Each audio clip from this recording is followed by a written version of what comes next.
নমস্কাৰ বন্ধুসকল স্বাগতম জনাইছো জবছ ফৰ আসামৰ এটা গুৰুত্বপূৰ্ণ ভিডিঅ'লৈ বন্ধুসকল আমি আজি এই ভিডিঅ'ত আলোচনা কৰিম Srimanta Sankardev University of Health সায়েন্সৰ এনএম এন্ট্ৰেন্স এক্সামিনেশ্যন 2024 বৰ্ষত যিসকল বন্ধু বান্ধৱীয়ে ইতিমধ্যে অনলাইন জৰিয়তে আবেদন জনাইছিলে তেওঁলোকৰ বাবে অতিকে সুখবৰ কিয়নো আপোনালোকৰ এডমিট কাৰ্ডখন ৰিলিজ হৈছে ইয়াৰে আপোনালোকৰ এক্সামিনেশ্যন টেষ্ট অনুষ্ঠিত হ'ব 22 ছেপ্টেম্বৰ 2024 তাৰিখৰ দেওবাৰে আপোনালোকৰ এক্সাম অনুষ্ঠিত হ'ব ইয়াৰে যিখন চেণ্টাৰত আপোনালোকে অনলাইনত সিলেক্ট কৰিছিলে সেইখন চেণ্টাৰতে আপোনালোকৰ এক্সাম অনুষ্ঠিত হ'ব যেনে গুৱাহাটী ডিব্ৰুগড় যোৰহাট তেজপুৰ শিলচৰ লখিমপুৰ ডিফু এণ্ড আপোনালোকৰ কোকৰাঝাৰ যিখনত আপোনালোকে সিলেকশ্যন কৰা আছে সেইখনতে আপোনালোকৰ এক্সাম অনুষ্ঠিত হ'ব লগতে ইয়াৰ আপোনালোকৰ এডমিট কাৰ্ডখন ৱেবছাইটত উপলব্ধ হ'ব 16 ছেপ্টেম্বৰ 2024 তাৰিখত আপোনালোকৰ এডমিট কাৰ্ডখন ৱেবছাইটত উপলব্ধ হ'ব তাৰে আপোনালোকে ডাউনলোড কৰিবলৈ ভিজিট কৰিব লাগিব www.srimanto.shankardev University of Health Scienceৰ মেইন ৱেবছাইটত গৈ আপোনালোকে ডাইৰেক্ট এডমিট কাৰ্ডখন ডাউনলোড কৰিব পাৰিব বা মোৰ ভিডিঅ' ডেসক্ৰিপচনতো লিংক দিয়া আছে তাত গৈ আপোনালোকে ডাইৰেক্ট এডমিট কাৰ্ডখনে ডাউনলোড কৰিব পাৰিব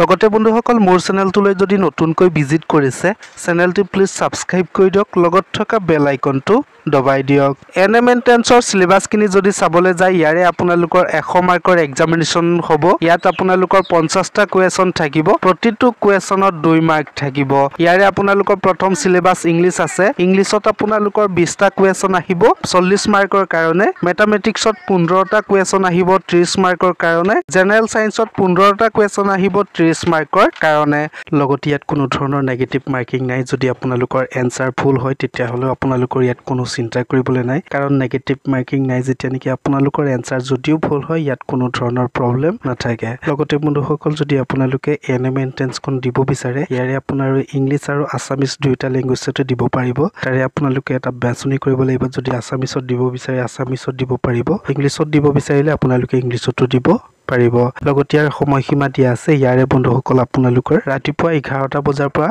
দিনৰ 1 বজাৰ পৰ্যন্তলৈকে আপোনালোকৰ এক্সাম অনুষ্ঠিত কৰা হ'ব লগতে বন্ধুসকল ইয়াত অমাৰচিটত আপোনালোকৰ এক্সাম অনুষ্ঠিত হ'ব যদি আপোনালোকে অমাৰচিটত এতিয়ালৈকে এক্সাম দি পোৱা নাই বা যদি আপোনালোকে অমাৰচিটখন যদি ফিল কৰিব পোৱা নাই তেতিয়া হলে আপোনালোকৰ ওপৰত আই বটনত লিংক দিয়া আছে তাত ক্লিক কৰি আপোনালোকে অমাৰচিটখন কেনেদৰে ফিল কৰিব বা কি ভুল কৰিলে আপোনাৰ অমাৰচিটখন কাম নকৰিব টোটালি তাত দিয়া আছে লগতে বন্ধুসকল এনএম এন্ট্ৰেন্স যদি দিব বিচাৰে ইয়াৰে আপোনালোকৰ কাট অফ মাৰ্ক যাব জেনাৰেলৰ কাৰণে আনৰিজাৰ্ভ ইডব্লিউএছ 30% পাব লাগিব তেতিয়াহে আপোনালোকে ইয়াত গভৰ্ণমেণ্ট সিট পাব লগতে এসসি এসটি ওবিসি এনসিএল বা দিব্যাংগ ক্যান্ডিডেট সকলৰ কাৰণে 20% যদি আপোনালোকে পাৰ্সেন্টেজ পায় তেতিয়া হলে আপোনালোকে হি গভৰ্ণমেণ্ট সিট পাই যাব লগতে জিএনএমৰ এন্ট্ৰেন্স এক্সামৰ ৰিজাল্ট যদি চাব বিচাৰে মোৰ ভিডিও ডেসক্ৰিপচনতে লিংক দিয়া আছে তাতকৈ আপোনালোকে ৰিজাল্ট চাব পাৰিব সো বন্ধুসকল আজি ভিডিওটি ইমানখিনিয়ে মই আপোনালোকক ইনফৰমেশন কিনি দিলো যদি ভিডিওটো চাই ভাল লাগিলে প্লিজ লাইক কৰি দিয়ক শেয়াৰ কৰি দিয়ক লগতে বন্ধুসকল কমেন্ট কৰি জনাব ইনফৰমেশনটো পাই কেনেকুৱা পালে ধন্যবাদ